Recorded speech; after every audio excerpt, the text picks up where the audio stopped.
Right, clicking start for you.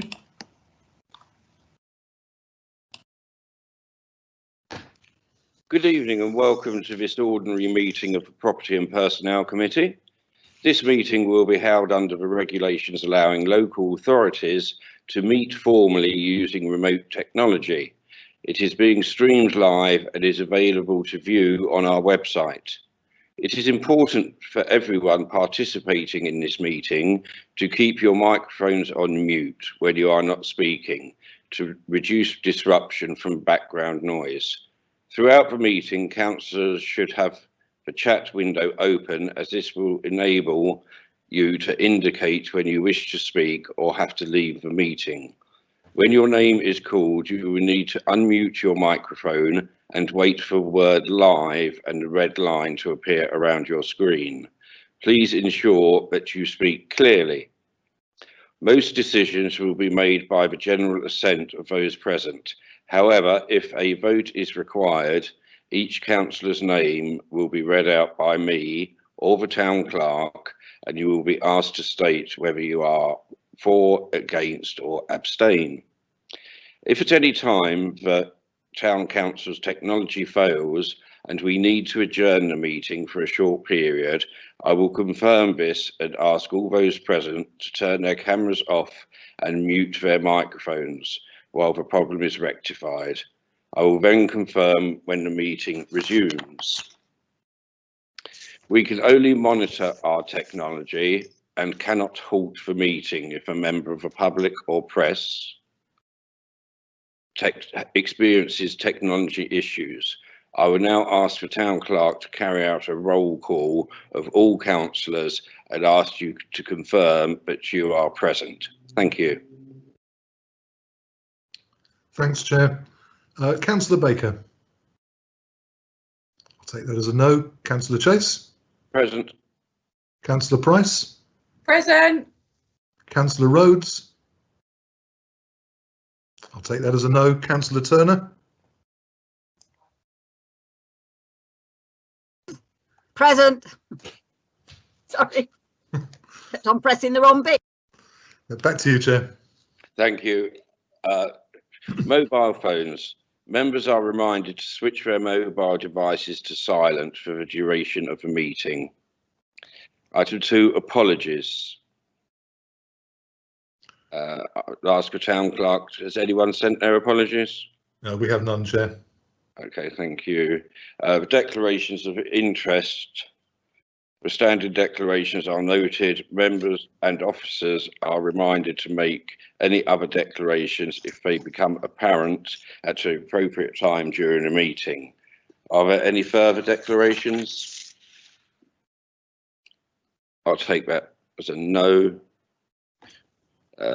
Item number 4, minutes of the last meeting held on the 8th of June have been circulated and can be found on pages 4 to 6.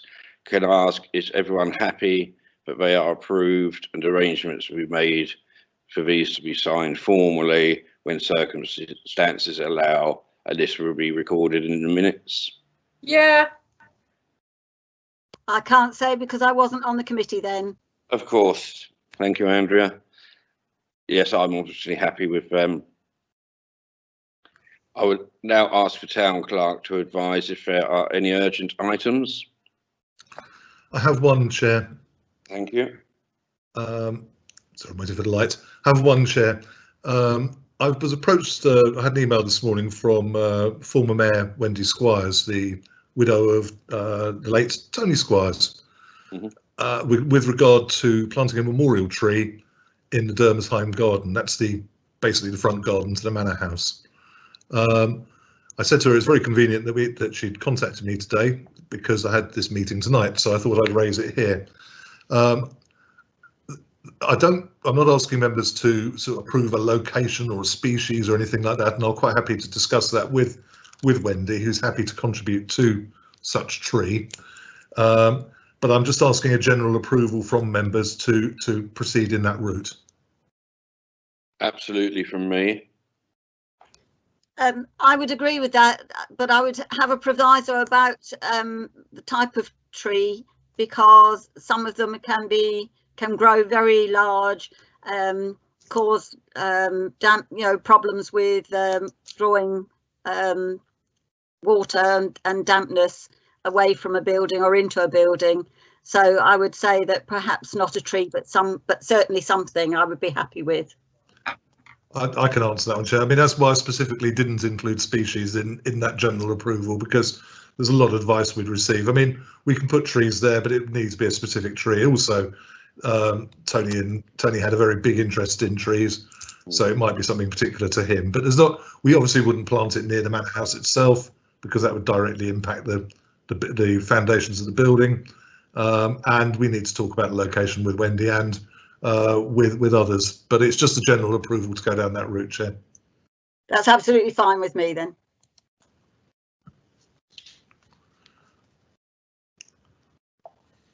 Can I take that as general assent then, Chair? I don't know if Councillor Price had anything to say. Oh yeah, I did put it on. I've got a question. Oh, sorry. That's okay. Let me turn my camera on. Humble apologies. There we go.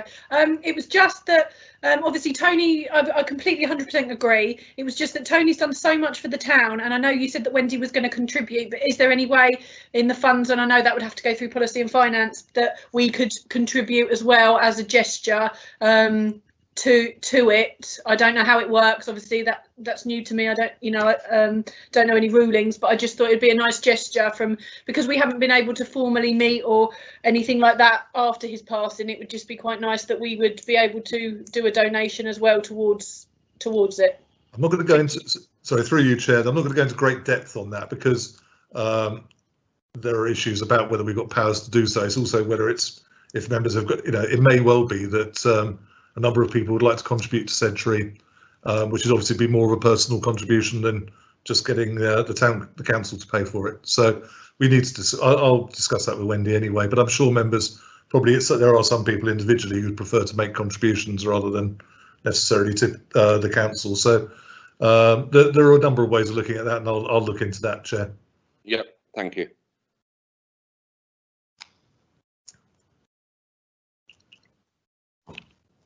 Right, moving on to the next item number 6, the public. Sorry, just to clarify, Chair, general assent that there's a broad approval for planting a tree, a memorial tree, and yes, obviously details will be left with me in consultation with yourself. Yes, definitely. Yeah. Thank you, Chair. Thank you. Moving on to the next item, number 6, the public forum. In accordance with the remote meetings protocol, which has been introduced by the Town Council, any members of the public wishing to address the Council or any of its committees during the remote meetings should have emailed their submission to us one clear day before the meeting. Over to you, Peter. Yes, we have 2 questions from Mr. Chester. The first one is, how is it that virtually every business in Littlehampton and Rustington Parish Council has been able to install the necessary adaptations to reopen to the public for weeks now, yet the Town Council reception remains closed and the museum only open one day a week? And question 2, with regard to the Project 82 building, has any marketing exercise at all been carried out to let the building? Is it concluded that Wick Information Centre has no future there and is to continue in a garden annex accessed from Beaconsfield Road? Has any thought been given to using it as a community hub, a space for community groups to meet and use office facilities? If the proposal is agreed, will the Town Council consider writing a brief planning brief on the site? In particular, the use of red brick and replacement of the dairy emblem on the front of the building, so that any replacement build fits in with the character of the area and retains a note of its heritage. So, responding to the first question, and both of these obviously come up later in the agenda, councillors, so we can discuss it further there. But responding to those 2 questions, we are working towards the reopening reception in the Manor House in the next fortnight and the museum shortly afterwards. And regarding the Project 82 building, that's 82 Wick Street, No marketing exercise has been undertaken, and its value will be determined by the district valuer. The Town Council continues to work with the Management Committee and All Saints Church through a service funding agreement to continue the services provided to the community through the Wick Information Centre. The recently commissioned new Keystone Centre will, as well as providing a modern youth centre, also provide facilities for community groups. Regarding future use of the site, it is thought that the Town Council would look to maximise income from its disposal and would therefore not wish to hinder a sale by imposing conditions. Obviously, that's up to members. And back to you, Chair. Yeah. Councillor Turner, you have a question? Yes, those aren't the two letters that I've got in my pack. Are those not the two that are for the Planning Committee, not the Property and Personnel?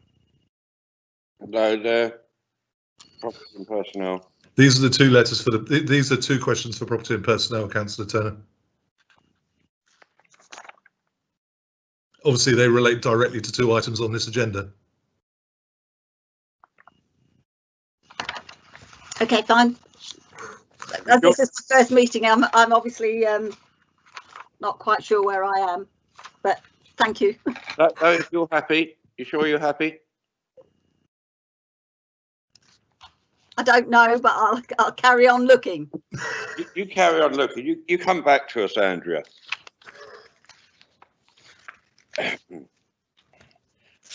Item number 7, officers' report. So we go on to 7.1, absence monitoring report, pages 7 and 8 on your agenda. Thank you. Thank you, Chair. This is the regular report updating on this. As you can see, it goes back several years and is self-explanatory within. I'm happy to answer any questions on it, Chair.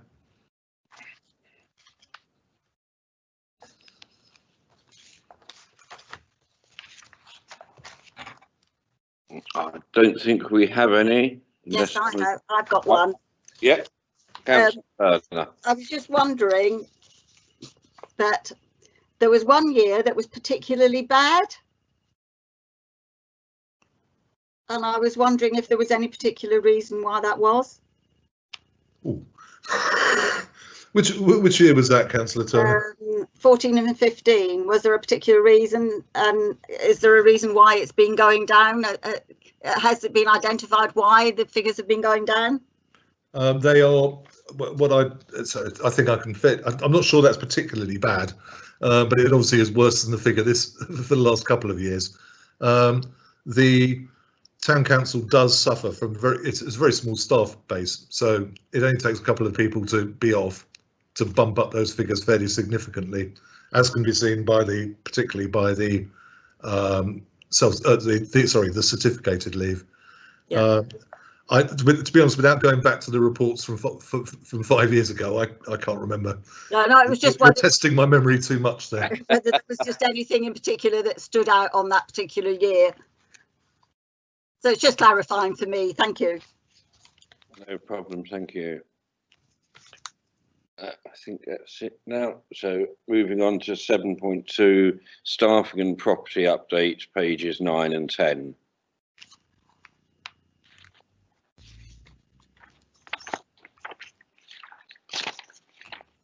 Thank you, Chair. The first 3 parts of this report are just updating members on 3 posts: the successful appointments to the A team and to the Community Resources Officer post, and the fact that we've kept 1 admin post vacant during the COVID period. What I was proposing to do, Chair, was to take these in little chunks. So if members want to ask any questions on 1.2 to 1.4, I would try and deal with those now.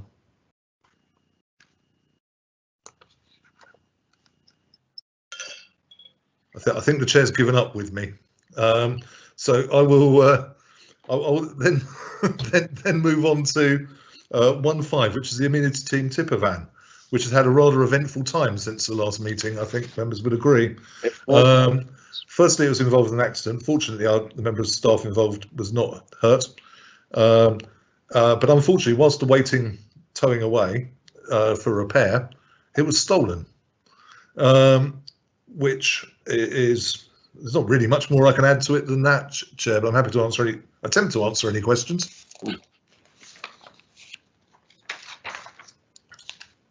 Is there anything from the police about the stolen vehicle? No, not to date, no.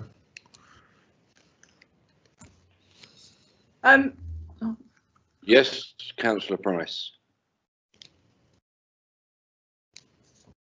It was just a question. Are the town council vehicles not tracked then? No. No. Okay. Okay. All right, I think everyone's done Yep. on that. And then moving on to the Manor House, which obviously relates further back to the question from Mr. Chester earlier. It's a brief report. We picked up largely on it when we reported just before, during the last cycle, about the impacts of COVID on the town council. But we had rather hoped during the lockdown, if it was at all possible, to have done the reception revamp whilst we were closed down. But unfortunately, I think we can probably put it down to the fact that people doing this types of work were rather busy because we couldn't get anyone to do it. So what we still have issues. The main issue with the building is as with most of these places, is egress and exiting, and people passing each other. We hope that with a combination of I think it was ordered today, the plexiglass that we're going to put in across the reception desk, and with signage and the patience of members of the public, that we will have an effective lease for reception. Once we've got that cracked, I'd hope to follow very shortly afterwards with the museum. In an ideal world, what we'd have is people rotating through the museum and coming out one of the other doors. But because there are several exits from the museum, but we can't monitor that, we can't keep it secure.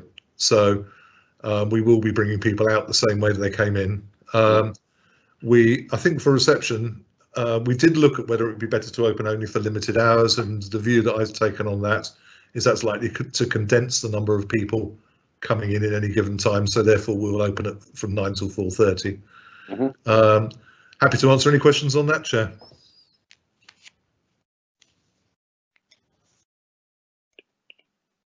Councillor Price? No, that was the last one. That was the last one, was it? Okay. Councillor Turner, any questions? No, nothing from me.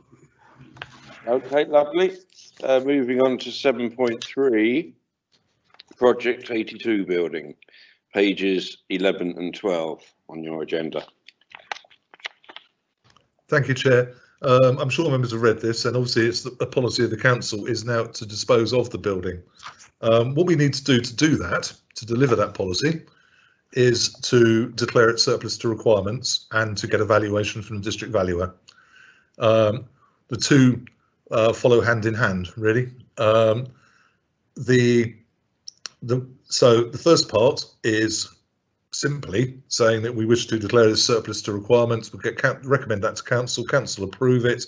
At that point, I will go to the district valuer and get a valuation. That valuation doesn't bind you, because obviously there's property market can fluctuate and all sorts of things. But what it does, it forces you to say, if you're not going to accept, if you accepted a lower price than that, you will need to state why. And I think that's clear, that's really important because it's public funds and so on. So there could be a perfectly good reason to do it. For instance, the property market could collapse. It could be that our costs in running it are significant. We don't know what the district valuer's valuation will be, and we don't know how popular that will be. The building itself is in poor condition, as members would know. Whether it will be retained or not is not really my business. My guess, I would imagine it would be knocked down, but I don't know that. That's a guess. We don't know how strong the market will be. But apart from that, I'm happy to answer any questions, Chair. Thank you, Peter.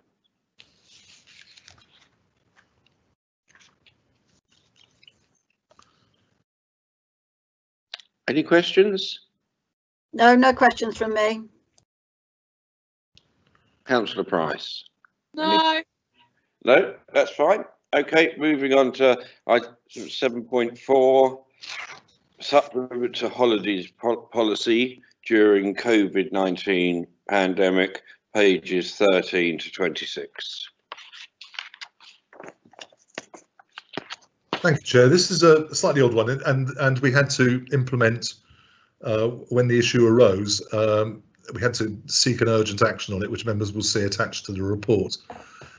There's quite a lot of paperwork, but what it was really all about is if someone chose to go to a country where there isn't a travel corridor, they could take 2 weeks leave, and at that point would have to come back and do 2 weeks self-isolation. Whether they've got the leave or not, that's not the issue. It's about the fact that any leave taken over 2 weeks needs my approval, and there could be good reasons why that might happen, and it's happened in the past, and I'm certainly, where people have got late flights and are leaving early, I've certainly not sat there and said it's 2 weeks only. You know, it's certainly flexibility around that. But so from one point of view, we have very small number of staff. It is difficult for us to manage if people are going to be off for large blocks of time. It's fine once in a while, but but the other one is also we're a public sector body and should be leading by example with the government's guidelines and not encouraging people to go there. So this report picks up on that, but it also picks up, and the second part of it is the fact that we don't know what's around the corner, and gives the ability for this to be changed under the urgent action procedures with the consent of the chair if it's needed urgently. That's not a carte blanche to just wander around changing our staffing policies, but it is, there may always be a need to make a rapid decision with the way that things are changing in the world. So I'm happy to answer questions on that, Chair. Yeah, any questions? No. Councillor Turner? No, I've got no questions. I'm quite happy with Peter making decisions like that, and if people choose to go abroad when they know there's a possibility of lockdown in that particular country, they shouldn't be going. And I think the council have every right to be able to make a decision based on that. Thank you, Councillor Turner. Just for new members' benefit, I ought to clarify one thing. Nearly all policies of the council go back to council for approval. The one exception are staffing policies, which sit with this committee. So this committee has the ability to just agree policies on this, on HR matters. Thank you, Peter. Moving on to 7.5 at Eastow Centre, I will now hand over to the Assistant Town Clerk.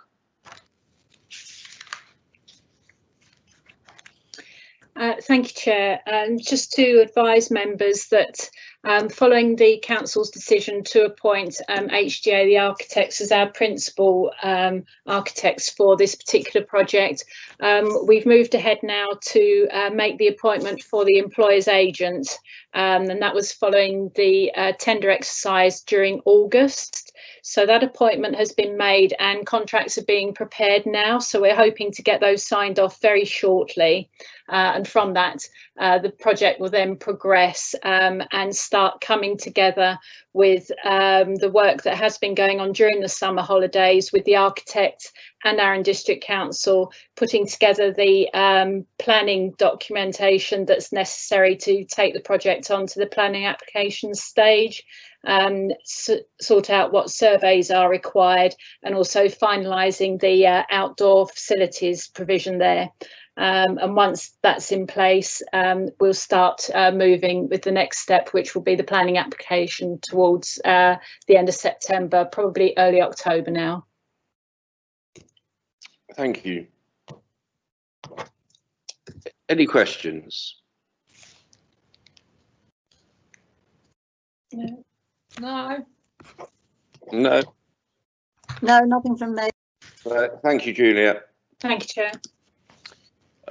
Right, moving on to 8 on the agenda, finance. Move to 8.1, finance report, pages 27 to 30. Now ask the town clerk to summarise the report and open to any questions. Thank you, Chair. Whilst the report's only for noting, you're gonna get sick and tired, councillors, of me saying this over the next few months. But here we go. There is as you'll have picked up in the last cycle of meetings, there is a hole in the finances. The hole is this year largely met by the lack of events. So that's balancing out two significant areas. One is a shortfall in investment income, and the other is covered in this report. Well, partly covered in this report, the other being the Southfields Jubilee Centre, but is room hire. And these at the moment are balancing out. The room hire figures that you see on the table on the second page of the report, the car parking, we are hopeful we're going to get somewhere near there, although we have had people not wanting to hire during the, obviously if they're largely offices, and the offices were closed for a period, so we've had to be flexible, shall I say, in terms of trying to retain those people.